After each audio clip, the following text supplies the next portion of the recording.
Dear listeners, welcome to History with Herodotus, where we embark on a journey through the annals of time, unraveling the mysteries of our shared human experience.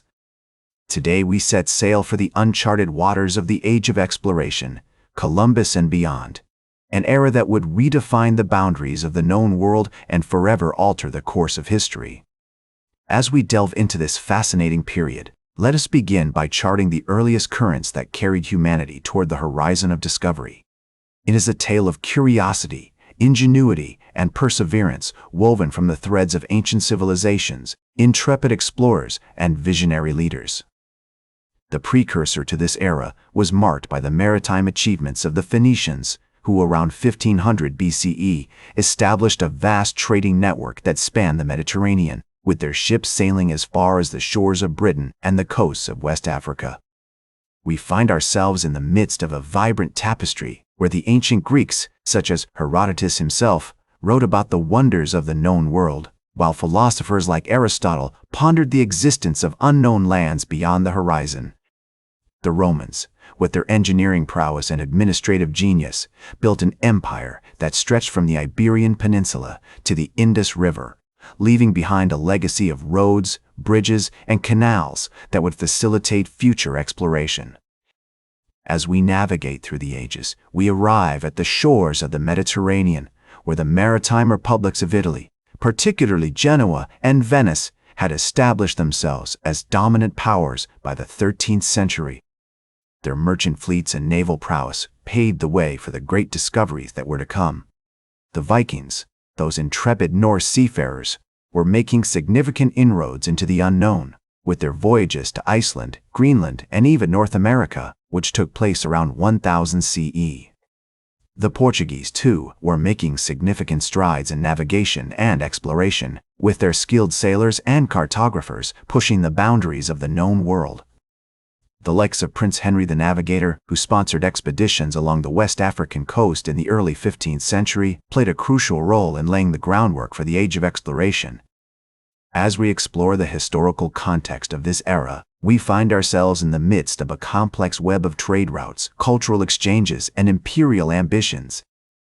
The rise of powerful nation-states such as Portugal, Spain, and England created an environment where exploration and discovery became a matter of national prestige and economic survival. And so, dear listeners, we find ourselves poised on the cusp of a new age, one that would be marked by the daring exploits of Columbus, the cunning navigational skills of Ferdinand Magellan, and the unyielding determination of countless other explorers who would brave the unknown in pursuit of knowledge, wealth, and glory. Join me next as we embark on the thrilling journey through the primary events of the Age of Exploration, Columbus and beyond, where the boundaries of the known world would be pushed to their limits and the course of human history would be forever altered.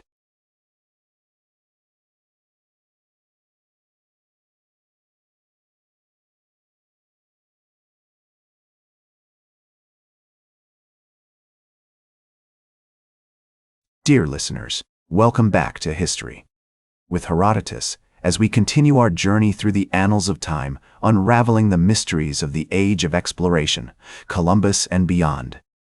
It is a tale of daring exploits, cunning navigational skills, and unyielding determination, woven from the threads of intrepid explorers, visionary leaders, and the unrelenting pursuit of knowledge, wealth, and glory.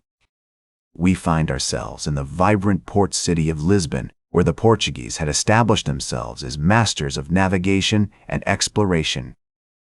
The year is 1497, and Vasco da Gama has just returned from his groundbreaking voyage to India, opening up a new trade route that would give Portugal a stranglehold on the spice trade.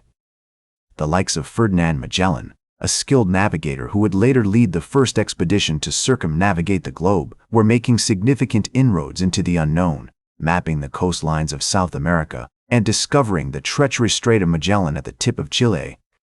As we navigate through this period, we arrive at the shores of the Caribbean, where Christopher Columbus, sponsored by the Spanish monarchs, had established a series of colonies and trading posts. The year is 1492, and Columbus's first voyage has just set sail from the port of Palos, marking the beginning of European exploration in the Americas.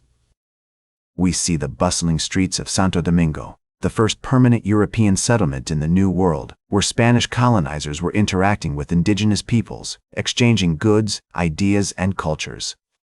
The era was marked by an explosion of maritime activity, as European powers such as Spain, Portugal, England, and France competed for dominance of the seas. The likes of Henry the Navigator, who sponsored expeditions along the West African coast, played a crucial role in laying the groundwork for this era. We see the construction of grand ships, such as the carrack and the galleon, which enabled explorers to traverse vast distances and withstand the harsh conditions of the open ocean. As we delve deeper into this period, we find ourselves in the midst of a complex web of trade routes, cultural exchanges, and imperial ambitions. The rise of powerful nation-states created an environment where exploration and discovery became a matter of national prestige and economic survival. We see the establishment of the Spanish Empire, which would stretch from the Americas to the Philippines, leaving behind a legacy of languages, cultures, and traditions that continue to shape our world today.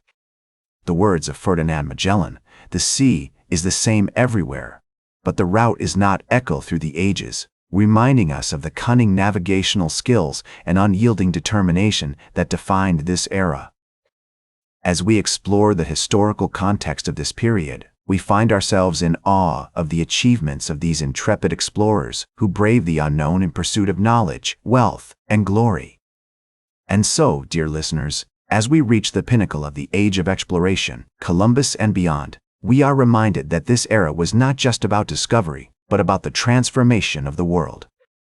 The boundaries of the known world were pushed to their limits, and the course of human history was forever altered.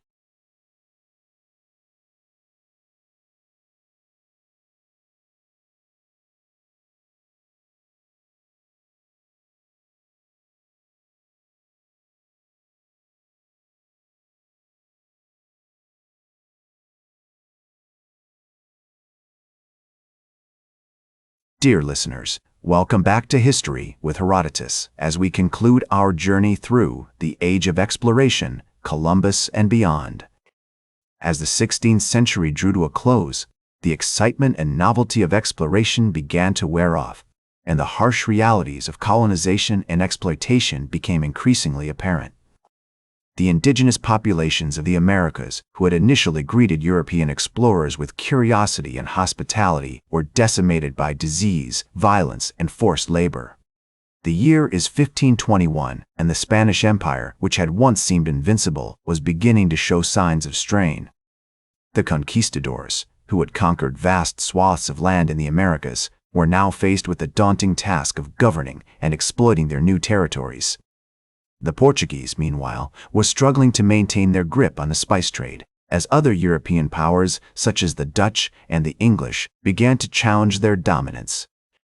As we navigate through this period, we find ourselves in the midst of a complex web of colonial rivalries, imperial ambitions, and economic interests. The Age of Exploration, which had once been driven by a sense of wonder and discovery, was now increasingly marked by conflict, exploitation, and violence.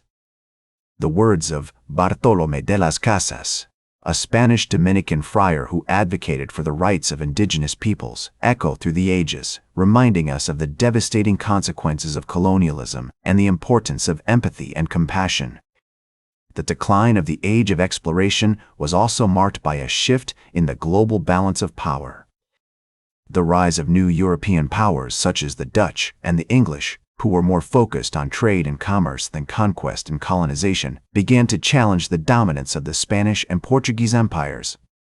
The year is 1588, and the Spanish Armada, which had once been the most powerful naval force in the world, was defeated by the English Navy, marking a significant turning point in the history of European exploration.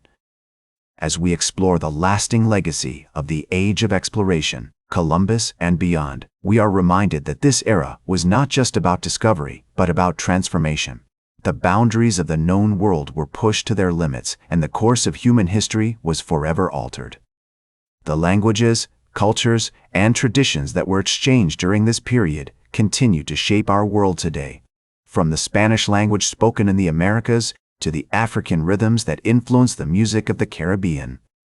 The legacy of this era is also marked by a profound sense of responsibility and awareness. We are reminded of the importance of empathy, compassion, and understanding as we reflect on the devastating consequences of colonialism and exploitation.